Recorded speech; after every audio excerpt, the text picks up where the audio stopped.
murky and grey in the South Atlantic today, and not a huge amount of wind, but we've got wind, which I'm pretty happy about. Got Big Bertha up front there, leading the charge.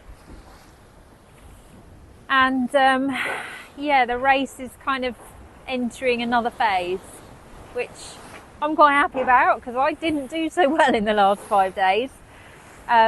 And I think what we're going to see quite often, especially when we go through the south, is the fleet kind of stretching out as people get on these fronts ahead of these low pressures, and then coming back together again when the boats ahead hit an area of high pressure and slow down.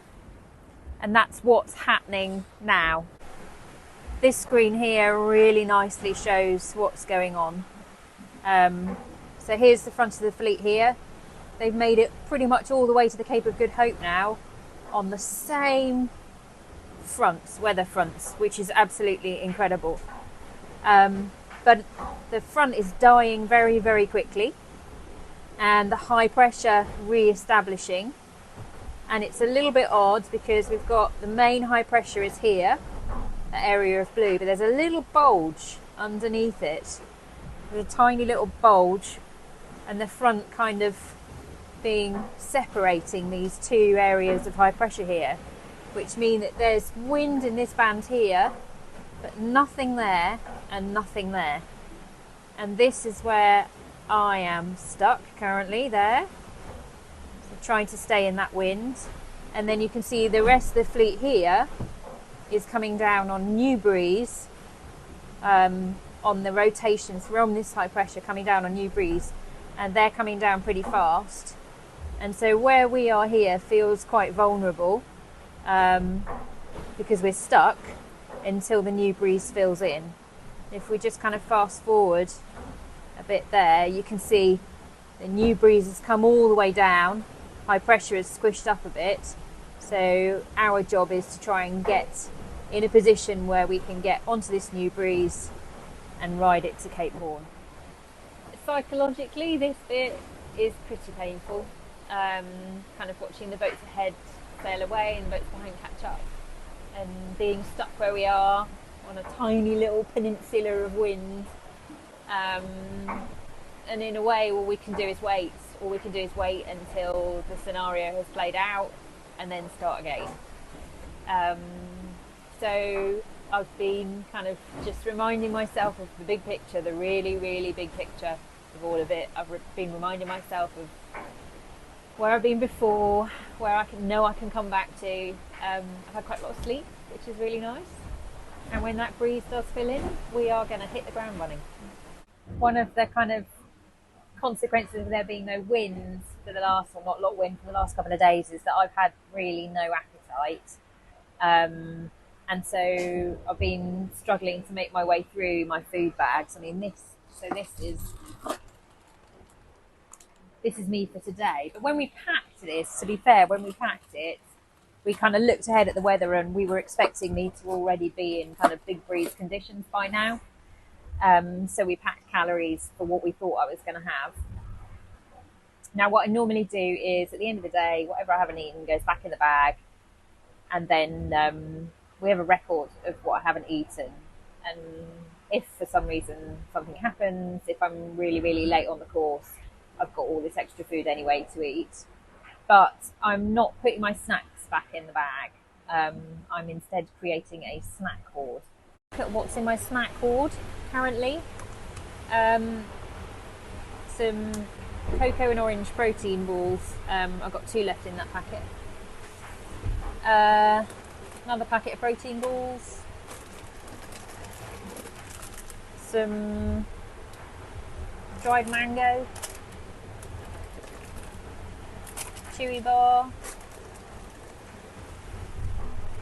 Oh, some salted caramel cups. Look at all that. Oh, look at these. Now I'm saving these because they are savoury, and I don't have many savoury things.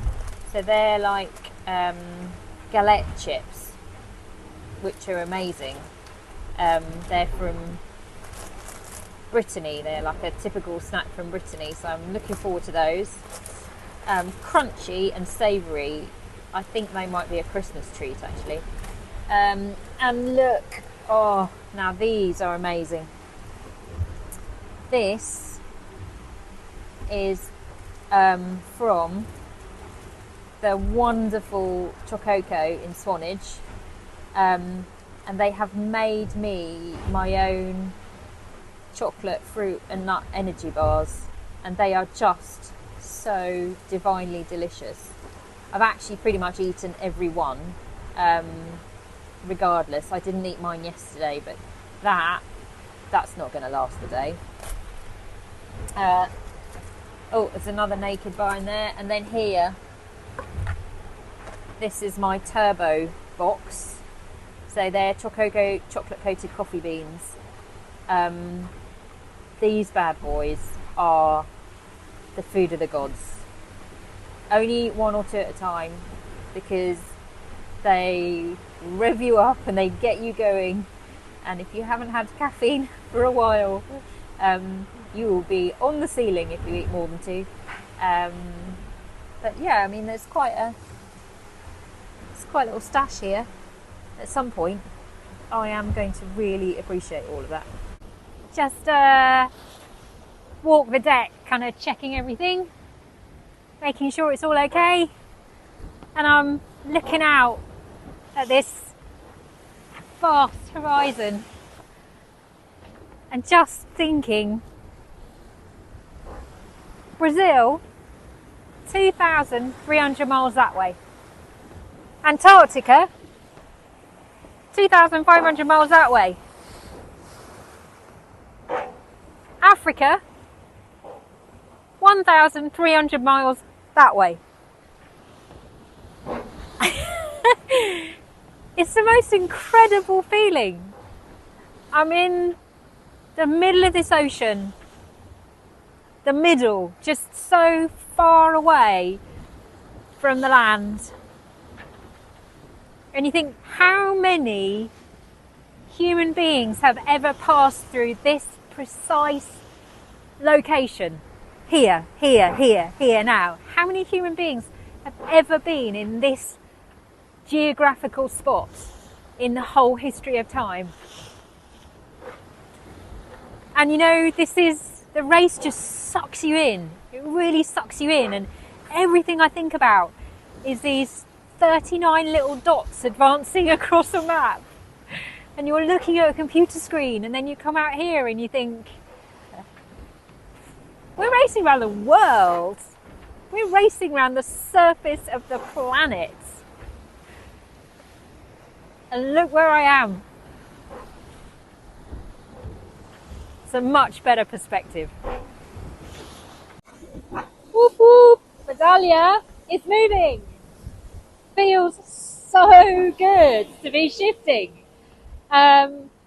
I did quite well overnight and all of yesterday, so I was using my A2 spinnaker yesterday, and that really helped me to get downwind into the newer breeze. And I managed to come back at Damien and Louis. Louis's fighting me a bit. He won't lie down. But yeah, we're transitioned into the newer breeze, and now we've got a bit of speed, which is great. It's been a busy morning.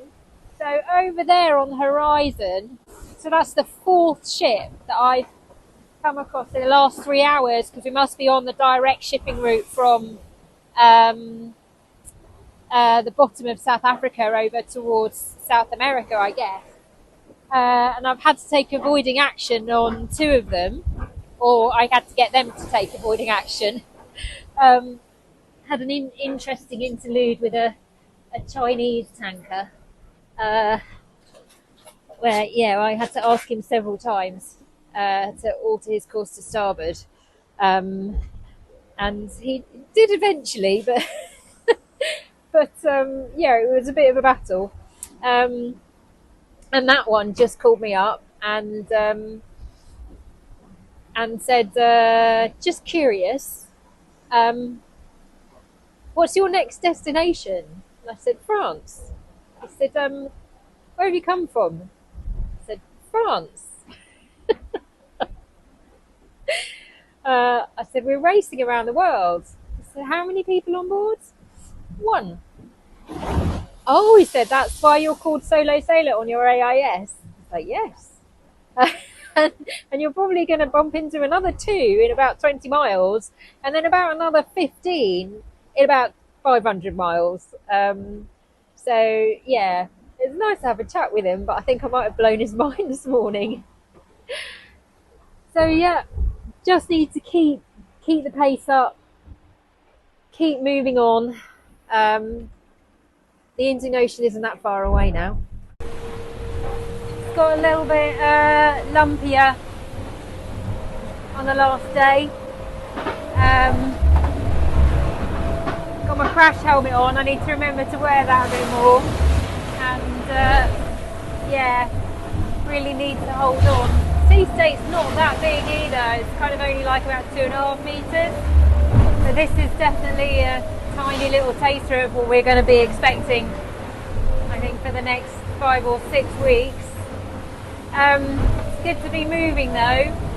Struggled a little bit trying to get boat speed for most of the day, and then I found it. In fact, I've actually had to slow down a bit. Well, I'm doing 29 knots now, but yeah, we were surfing, we were flying at over 30 knots, which is probably a little bit fast. Can't believe it's the 1st of December. Got a little elf here to remind me. Yeah, it's the beginning of week 4. It's been slow. This first bit has been much slower than I was expecting. So I think, yeah, we're entering a new phase for sure. I reckon 36 hours, hopefully, I'll be passing the Cape of Good Hope. It'll be amazing. And then into the Indian Ocean. I think a lot of it's going to be about looking after the boat and looking after me. You know, I was thinking about it earlier on, just standing down there, feeling the impact of the hull on the sea underneath, and just thinking about all the forces in action on this boat. You know, it's quite incredible. The lifting, the side motion, the torque, the twisting, the heeling. Yeah, there's so much going on. So many forces, and then the pounding of the waves and stuff. So yeah, need to keep an eye on things, and more than anything I need to hang on, because it's getting quite wild a ride down here. But it's good. That's what we came for. So we should be passing the Cape of Good Hope overnight tonight. It's been a really lush day, actually. Really nice. Had a couple of sail changes and a bit of a change in pace. And now we're just kind of sailing fast with the breeze, trying to get as far as I can on this breeze, which is going to be the game for quite a while now.